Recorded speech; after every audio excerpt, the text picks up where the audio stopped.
fight of the evening is going to be Juliana Miller taking on Luana Santos. And Brady, I'm coming out firing. I've got a bet. I've got a bet ready. Oh, you know what? You know what? I need to pump the brakes, Brady. I need to pump the brakes. I'm sorry. I've been building up everything, getting ready to start the show. I'm in auto podcaster mode. We have to give a very special shout out. In the chat, our guy, Uncle Wheezy. Wheezy, I just want you to know we're thinking about you. I just want you to know we love you.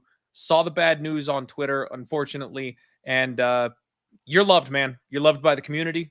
You're loved by all of us. We're here for you. Bootsy is loved by the community. You know, his input on every single show that he's in, letting us know when the dogs are barking. A lot of us are going to miss him too. So I'm very, very sorry, my friend, for your news today. And I just wanted to let you know that we care about you. And anybody in the chat, do us a favor, show some love to Wheezy. He's here with us tonight. Make sure he feels the love from the community right now. We do have another dono real quick here. Going to shout out our guy Sean D for $1.99. Thank you so much, Clintus Decimus Maximus. And he's saying, "What's up, Brady? Let's go." Thank you so much, Sean D. We really appreciate you here. Absolutely love it. Okay, back on track. Let's try this again. Juliana Miller taking on Luana Santos. UFC newcomer Luana Santos and disappointing tough Ultimate Fighter winner Juliana Miller. Most of you know that I faded the shit out of Miller with my girl Veronica Hardy. Now, I put a tweet out. I was like running the tape. Man, that feels good. Plus 300 on my girl pre-flop. Plus 300 on my girl live bet. Like, it's so funny because, Brady, people get mad at me for betting numbers and not fighters, right? Just pick the winner, man. Like, that exact spot was Jessica Andrade this past week, right? Like, not a soul believed that she was the right side. Nobody thought she stood a chance. I recognized that the number was wide. We bet her. We cashed on her. We're good. I even live bet her. Exact same strategy I used on Jessica Andrade this past week. Worked out last time, didn't work out this time, but that's why you're getting plus 3-1. 6 units in my pocket on that event, minus 2 units this week.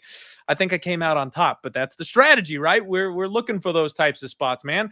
Juliana Miller, 3-2 officially, but that is a little misleading because the Ultimate Fighter stint, obviously, those go on as amateur bouts or exhibition bouts. They don't count to her official record, so she's got a bit more experience than that 3-2 record shows. She's long, she's lanky, a little slow on the reload, doesn't appear to enjoy being hit, but she's pretty tough. Like, even though she doesn't react well when she gets cracked, she stayed in that fight against my girl Hardy, even when she was getting beat to a pulp.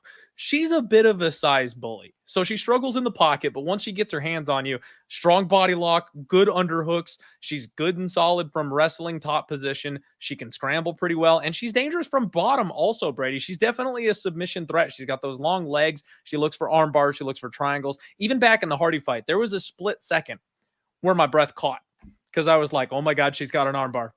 Anybody that went back and ran the tape, Miller versus Hardy, she had a deep armbar locked up on my girl Hardy. And a lot of lesser women probably would have tapped in that spot or gotten their arms extended and had to scramble out. At the very least, it would have been a lot hairier. So she's very, very solid when it comes to her submission offense. And she's dangerous even when she's being the nail, which you love to see.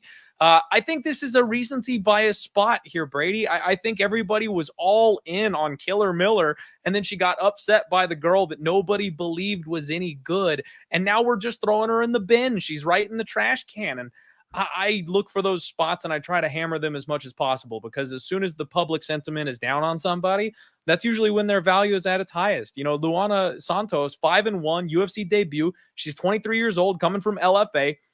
Not a bad resume, not a bad place to be coming from. Good, solid record, making her UFC debut here. But she's got these big looping punches, and I think straight punches are going to beat her in that spot. Miller, I think, will be able to survive those big winging bombs she throws. She does have a solid right cross that she's got some decent power in, but as much as I want to say she's got some pop in her hands, she's never knocked anybody out. I don't think she has enough power to actually put anybody away. It's got to be like a volume type of situation. She also drops her hands back as she's moving backwards. She's kind of got that tall man's defense or tall woman's defense going on in this case. And she really relies on her grappling. She's an offensive grappler. She looks for the wrestling. She goes to that head and arm throw, Brady. And even on the regional scene, we've seen her get caught in that. She gave up her back. She got body triangle. It was a problem for her. And she's young. She's green. I think she's intelligent. She looks like she's got a bright future. She's got a gorgeous Tapology picture. Of course, the UFC is interested in this girl. But this is a recency bias spot. Brady, this line is backwards. Luana Santos making her UFC debut is minus 140 over Juliana Miller plus 115, who's got the higher level experience, who's the bigger fighter. And even though she's coming off of a loss, I think she can size bully her way in this spot. And given the bad positions I've seen Santos grappling, I think Miller might choke her out, man. I took a shot, a 1 unit shot here at plus 115 on the dog. That's where I'm at. What do you think of this first fight, Brady?